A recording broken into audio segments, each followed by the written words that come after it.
So I'm here with Jarrail Jackson on the old BoomerCast, and I appreciate you stopping by, man, and talking with me for a few minutes. And uh, so, coming out of high school, were you like recruited heavily by anybody but OU, or? Yeah, I'm coming out of high school. I was recruited by Texas, Oklahoma, UCLA. Really committed to Mississippi State.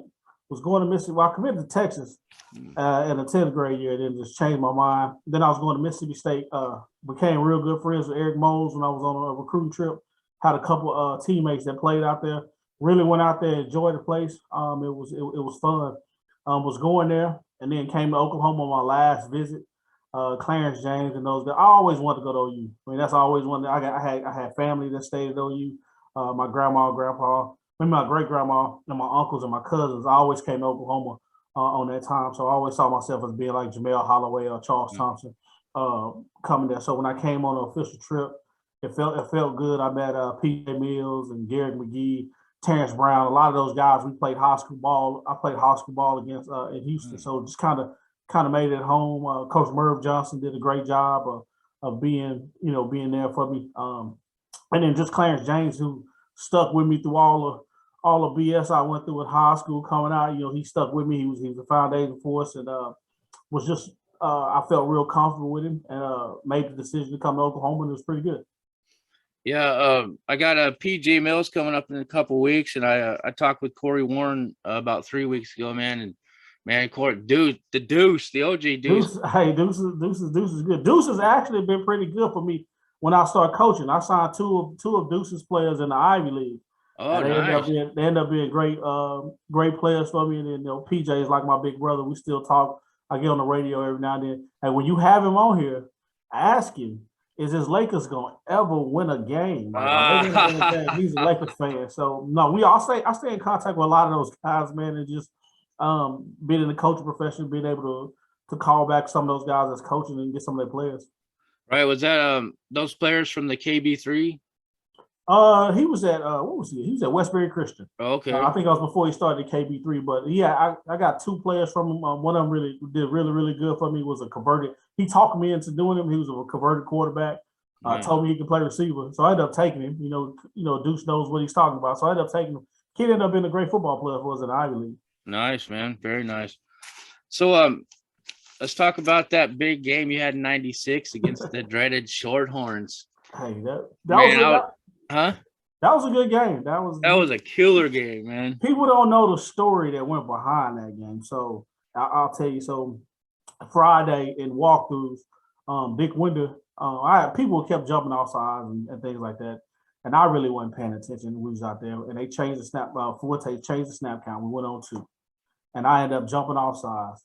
And I think we maybe had like 10 minutes left to practice. They made me run I had to run the whole stadium, up and down the stadium, and get up and down and get back. I barely made the bus. I made the bus in time. No shower, no nothing. Went down to the game.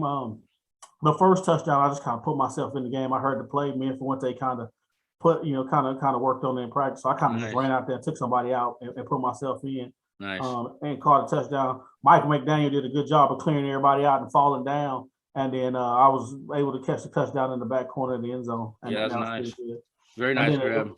Then the punt return, we had been close weeks before, when I got back there, and Broderick Simpson and Tyrell Peterson. Mm-hmm. Tyrell Peters came to me on the sideline and was like, "Hey, we're gonna take it back to the house." And then they punted it, and I wasn't gonna fair catch it. I caught it.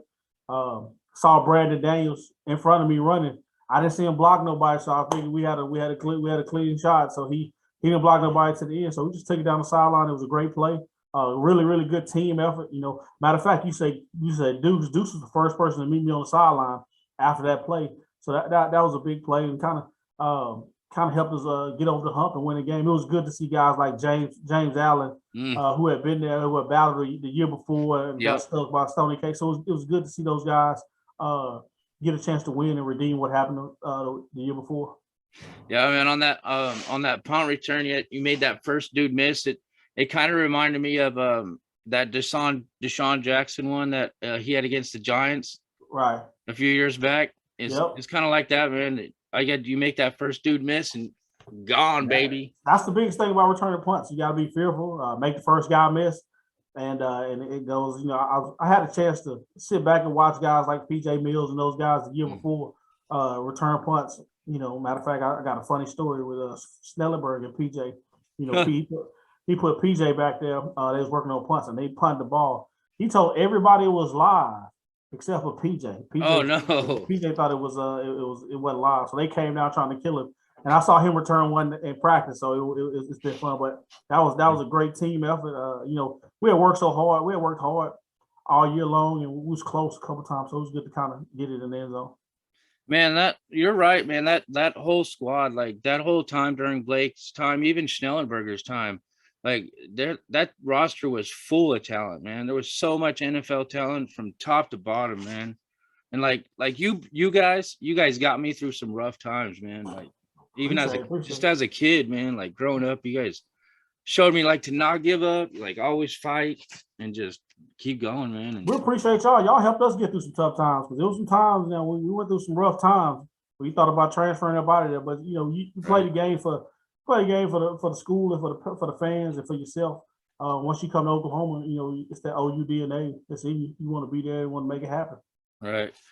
So I was watching some of your yard dog highlights. So how do you feel about talking trash on the field? I probably was good at it. I was good. It kind of goes back. If you're gonna talk trash, you got to be able to play at a high level to back it up. In arena ball, I talked a lot of trash. In arena football, once I got to arena football, it was a lot of trash talking. And I was fortunate to play with some good teams and was able to put up some good numbers and things like that. Some Hall of Fame type of numbers in arena football, which was pretty good. But I love talking trash. If you talk it, you got to be able to back it up and go back and forth. It just makes you play makes you play harder, makes the game fun. As long as it stays in between those lines, and when it's over, you have to shake hands. It's fine. So, like I said, I talk trash no matter what I do. Where we playing 2K. The kids here they try to play me in 2K. I'm gonna talk noise. You may beat me. If it come close, I may unplug the game so they don't know.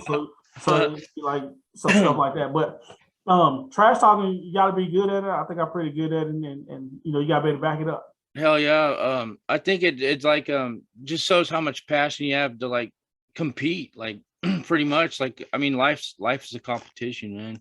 That's it. If you're not in competition with yourself, or at least yourself, like why are you even waking up? Yeah, that's pretty cool. So you got any good Schmitty stories? Man, good Schmitty stories. I'll tell you this: the first day he came in, we went through a workout. So it was like maybe 10 minutes of just him getting after us. And we was just doing some drills, and he called us up after 10 minutes, and we was like, we are done. He goes, that's the warm-up. And everybody just looked at each other like, man, like we in trouble. Coach Schmitty, to this day, if I see him, I may work out. I got to this day. I'm still scared of him to this day. The thing he did was he came in and he got after us. We got so many Schmitty stories. Like it's just He's a great guy. He's gonna get at it. He's passionate at what he do. If those guys buy into it, they'll be a champion. Now he got no.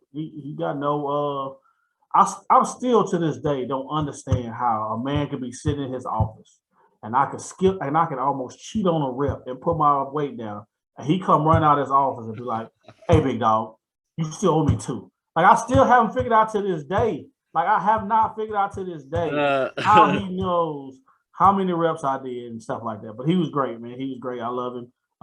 Those guys got a good coaching staff down there. It's good to see Coach Venables back. Had a chance to be down there when he got inducted. So I think they back to Oklahoma football that we all know. The physical brand and stuff like that. So it's been pretty good. Yeah, that like you said, that physicality, man. OU was missing that terribly. Like, so like you were there Stoops' first year, correct? Correct. So what was the difference between the Blake era and Stoop? Like, what was the difference? I think Coach just came in with accountability, just holding us accountable a little bit more, putting a little bit more, making sure we did the right thing. We was where we need to be, how we need to be, and then you had Schmitty. Schmitty was the enforcer to come behind it. But I think you had a group of guys who was, who wanted to win and wanted to be put in the right direction to win it. And we kind of bought into Coach. Coach coming from Florida, been at K-State, had the coaching pedigree. And the guys that he brought some good coaches in, Steve Spurrier, Mike Leach, Jonathan Hayes, Malcolm X, those guys, Jackie Ship, those guys came in and from championship programs and they came in and they got after us. Like I said, I think the biggest thing was just accountability and just the passion that Coach had for it, for us and how he came in and wanted to win and just took no nonsense. So I bought in from day one, and I think a lot of guys bought in and ended up working out. Yeah, the accountability is huge. So would you say that the coaches held themselves more accountable as well? I think they held the players more accountable. They came in and held us more accountable and just came in with a new energy, new tempo, just real demanding on what we need to do and how we gonna do it. Gave us a blueprint on how to do it. Coach Stoops won a national championship in Florida. Schmitty won a couple national championships. So you had guys coming in with that pedigree. Kel Gundy came back and coached at Oklahoma. So that was a big deal. Coach Blake, that staff did a good job. They did a really good job of, putting us in the right, situations. And a couple plays here and there, we could have won a couple games. Yep. We could have won a bowl. We could have easily been 7-4, Blake's last year. So it just I think Coach came in and kind of corrected the little things that we was missing. Kind of really held us accountable and just really harped on the little things. Make sure we take care of little things on and off the field. And like I said, the accountability aspect of everything was really, really big. Just making sure we all held each other accountable. We was accountable for one another, and we was all in. As long as we was all in, we had a chance to win. Yeah, I was at that Nebraska game in '94 in Norman. They almost pulled that upset of Nebraska. It's when they had Lawrence Phillips and I can't remember who their quarterback was, but that was like a 3-point game. But so you mentioned Mike Leach, the crazy man, the wild man. He's something else, ain't he? I couldn't imagine what it's like working with that guy. Coach is great. I worked for him at Washington State. Just great to be around. Every day is fun. You come in. You never know what he's gonna bring. Now when he get on the football field, he's gonna bring that passion and that energy. But behind closed doors, he's gonna be Mike Leach. He's gonna have some fun, and we're gonna get at it. Coach is coach, man. What you see is what you get. He big on getting in, getting our work done, and getting out. He like to have fun in his own little unique way. But he's great to work for. He's a family guy. Make sure we take care of our home and make sure everything's going good. But like I said, he's from day to day now. It's an adventure, but it's a fun adventure though. I bet it is. I couldn't imagine the host like some of the pranks or anything like that. That guy just pulls something crazy. Anytime he gets your attention, it could be story time. Like right. Anytime he gets your attention, it could be a 20-minute story. It could be a 30-minute story. It could be a 5-hour story. So anytime he gets your attention, he gonna give you story time. But it's great to be around him. Great to work for him. He keeps everything upbeat. He's not a guy that's gonna stress out about a lot. The thing I like about him is he treats every player's gonna get treated the same. They equal, but sometimes it's equal not fair. But he's gonna be on them. He really cares about the kids. He really cares about the staff. So he's great to work for. He's just like I said, just depends on what mood he in, how much tea he had on his walk to work. Hell yeah! So did you coach receivers there at Washington State? I was a player personnel for him. Okay. Director of player personnel there for him. Worked with receivers. Worked on defense 1 year. 1 year he put me on defense while I helped the defensive staff and helped develop Dayon Buchanan, who played for the Cardinals, ended up being a first-round pick. But for the most part, I was on either side of the ball, just helping out as much as possible. So it's been pretty good. Learned a lot. That was able to give me an offensive coordinator job, and we threw for a lot of yards, and stuff like that. We get some receiver jobs. So I learned a lot. Talk to him all the time. We stay in contact, and he's great. Like I say, he's great to work for. I mean, he's funny. Yeah, he's funny. Man. He's gonna keep you on your toes no matter what. And that's just a good thing about it. Yeah. I've I've been lucky. I've been blessed. I worked for him. I had a chance to work for Coach Stoops at the XFL. Had a chance to work for Hal Mummy. Oh, nice. Also Dan Mullen. So it's been pretty good. That's a wide receiver's dream right there. Oh yeah, working for him and Coach Mummy. Working for him and Coach Mummy is great. I tell you what, man, that Hell Mummy was he was ahead of his time when he came out with that air raid. Yeah, him and Coach, they and like I said, we throw it around. It's always good. It's fun to be around both of them. They both two different people, but they both just alike the same way. They gonna do what they do. They're gonna throw the football. You know what's gonna happen. It's not gonna change it, and they do it well. And we do it well. Just stop me. Yeah, we do it well. It's not. So, what are your thoughts on the transfer portal? Like, I know different situations, or whatever, but like, do you have any thoughts on the transfer portal? Or I think the biggest thing with the transfer portal right now, you're taking away from some high school kids because so many players are jumping in the portal. I believe you can leave. I believe if you're unhappy. Back when we came up, we came to Oklahoma and play football. Whether it's our job to get on the field. Nowadays, kids kind of shy away from the competition level. Just want to jump away and go. I think at some point they got to cap it because you're taking away from high school guys who are coming in and playing well, doing that. Because now you're not even recruiting a high school kid. You're going straight to the portal because you're trying to win right now. At some point they got to cap it. I think if they're gonna do it, I think it should be a period of time where a kid cannot enter the portal maybe after game number 2. After game number 2, they can't enter the portal because some kids are jumping in the portal like game 8, game 9, and leaving teams high to dry. But at some point, I think you got to cap it. You got to go back to having specific reasons, or maybe if a coach leaves, give them a one-time transfer. Now you got kids transferring to one school and jumping in the thing and transferring to another school. So you either got to give us more scholarships for high school players and transfer players, or something like that. Because right now a lot of high school kids are missing out because you'd rather take a kid. I mean, I'll take a kid who played 3 years at Clemson, over a high school kid coming out because I know what he's gonna do. So I'm kind of torn on it. I believe it's a good thing because it gives kids power. They can kind of go where they want to go because sometimes coaches come and go because back then we was playing. If a coach left, you kind of were stuck. Yeah. If you didn't have a legit reason. So I kind of it's good because it gives a kid an option.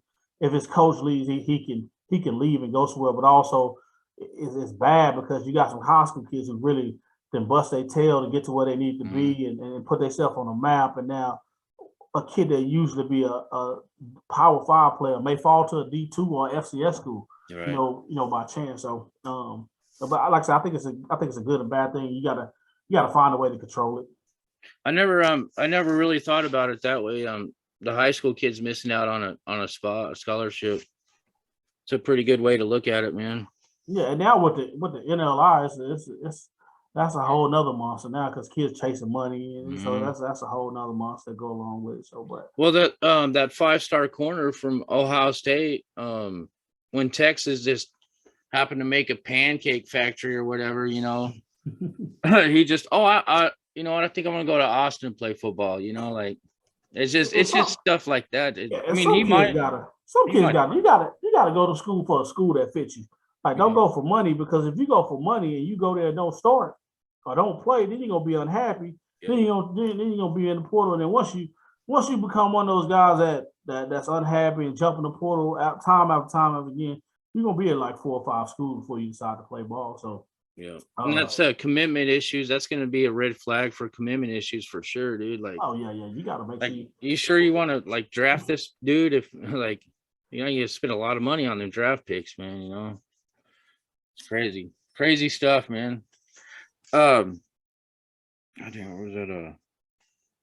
Oh yeah, so I'm gonna do the who, the what, and the why. Okay. So for the who, if you could go 1-on-1 with anybody dead or alive, on the outside from 10 yards out, who you got? I'm going 1-on-1 with Dion. I want to see what Dion about. Yeah, I want to go 1-on-1 with Prime. Prime time. Man, I actually watched this thing on him. He lost a couple toes, man. Yeah, he lost a couple toes. Jeff Weeks Jeff Weeks played. He coached us at Oklahoma. That's the D-line coach. Oh, really? At prime time. Yeah, he was at OU. And then the new offensive coordinator, Brett Bartoloni, played for us at Washington State. Okay, Yeah, nice. no, for anybody, I'll go one-on-one with Prime. I'll take him now though because he got 8 toes. So I'll go out. We call him 8 toes prime time. So let's go theoretically. If you were on death row and gonna be executed tomorrow, what would your final meal be? Oh, death row be executed. My final meal will probably be. I just want a nice little steak. That's it. Just steak. Are you rare, medium rare? I want a medium rare steak with some. I want a medium steak with some mashed potatoes and a good salad, and then eat that and wait on my time. Try to find a way how to get off death row. Right. Oh yeah, man. That would suck for sure, man. So for why do you think players like want to play for you as a coach? I think they want to play for me as a coach because I treat them right. Number one, and I'm gonna be as honest as possible. Number two, I played the position, and you know, being an offensive coordinator, I don't want to control them. I want to put them in the right situation to be successful. You know, we got goals and rules. You know how we tell them, hey, in spring we're gonna teach you how not to be a bad football player, how not to lose games and stuff like that. So, and I try to make the game as fun as possible for them. Like when we give them grades, we give Madden grades. You know, so we do some stuff that we kind of keep it up to date with them that keeps them going. So I think my personality and just the knowledge of the game, that's why a lot of players want to play for me. And like I said, I'm gonna be as honest as possible, straight up. You know, I'm not gonna sugarcoat nothing to them. So I think they respect that aspect of it. That's excuse me. That's key for a good coach, man, is to be able to be honest, but like not like rude as hell about it, you know? Yeah, I'm not like, now. I got certain days when I go off. They know when I'm about to go off. Like they got that. They know the trigger point. But a lot of it is though. I'm open. Like I'm not stuck in my ways. So if it's a play they like, you know, yeah, we do run the air raid and we throw it around. But if it's a play that they like, that they don't like, we will adjust it. Like I ain't one of those coaches where, you got to do it this way, that way. I give them some leeway. We have some fun out here. We you know, we was 8th in the country in total offense nice. at JC. So we done a good job and stuff like that. So we try to find ways to make it fun for them. Try to put the ball in their hands, and then the biggest thing is they still can't beat me in route running. They still can't. I still got better hands than them, and nice. I still beat the DB. So I got a challenge for them. We got a tennis ball machine. And we see who can catch the most tennis balls, and they can't mess with me on that. Nice, man. All that. So we just got the OG big dog back there now. yeah. So like I said, the biggest thing for me, man, is just I try to stay up to date as possible with them, and try to make everything as modern, as up to date as they listen to, from the music to the way they talk and stuff like that. But I'm just me. When they come in, we have fun, but they also know I love them. I love them, but I will get on them when it's time to get on them. Nice, man. It's good to have a male figure like that for them to look up to. You know, there's a lot of kids that don't have a male figure, but I actually wanted to ask you why was the number changed from 19 to 1?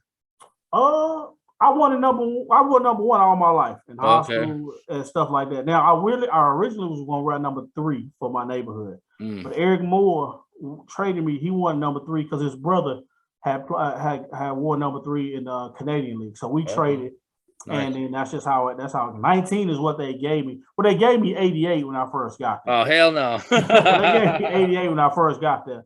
And then I got 19 because all the other numbers was taken. That was back when Coach James, I had to prove myself.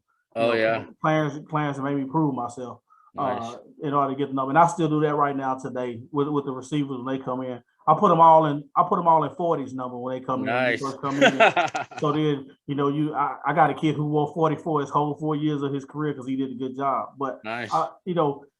19, he put me in, and he knew I wanted number 1, so I had to kind of earn my stripes. And then once I did, I got number 1. Nice, man. Like I said, man, those teams were full of talent, man. I can't. It just blows my mind how there wasn't more. Like the win kid didn't show in the win column, but right. Man, you come draft day, I guarantee you look at the draft from those years. Yeah, there's going to be a nice number NFL draft picks, man. Yeah. Martin Chase, Kelly Gregg. Kelly Gregg, that dude had 24 tackles for a loss in a season, dude. Yeah. So we had some. Like I said, we had some great talent. Like I said, it was just we cut down on the mistake. I think we kind of grew up. When Coach Stoops came, we kind of grew up and we cut down on the mistakes, and he held us accountable. Held our foot to the fire, and guys rose to the challenge. Who was a better quarterback? You had a Fuente, McGee, and Moore. I had Fuente, McGee, Moore. I had. Oh, you had Brandon Daniels too. I had Brandon Daniels, Patrick Fletcher. Then I had Josh Heupel. They all did a great job when they was in there. It just like I said, just depending on what we ran and things like that. They all threw me the ball, so I can't say nothing. Right? Yeah. They all threw me the ball. So that's cool, man. I think, like I said, I think the biggest thing at that position was just what system we running. That fit. We ran the option. Brandon was a good fit for it. Him and Eric, they did a good job. And then Justin was a great fit for Dick Winter's system. And then when we went to the option, he left and broke a bunch of records at Murray State. So yeah, it was good. It was a great time. Good experience. Oh yeah, Garrett McGee. He's at Purdue now. Yeah, he just went to Purdue. We saw him maybe like a couple months ago. Nice, he was at Florida with Coach Mullen and those guys that I knew. Okay. Nice. Yeah, OU. I think they're ready for the SEC. Not like right now, but they're getting ready. They'll be ready. I think, like I said, I think Coach Venables got them on the right track. More than what that was going on. I think they now steer more towards the SEC now with what they're doing now than with the other staff that was there. Well, it's like a lot of people don't think OU's ever been on the big stage or like never played in a good conference or anything like that. There's only one, baby. There's only one. It's only one. I think the biggest thing that fans will have to understand is once you jump into the SEC, and when you get in the SEC, the recruiting base is going to open up a little bit more, so that you'll be able to get those guys that you're really missing on. So it's just a matter of just people in the SEC seeing that Oklahoma brand week in, week out, because it's hard to recruit in Mississippi when they don't see it. It's you're not coming in Mississippi and getting one of our players, right, without us, without a fight. So once they start seeing the OU brand and they start seeing it in the SEC football and basketball, OU will be back. It'll be just like normal again because they'll be able to go into those SEC states and grab those type of kids, because now it opens the base. Now everybody not gonna just want to go to Bama. Now I want to go to Georgia.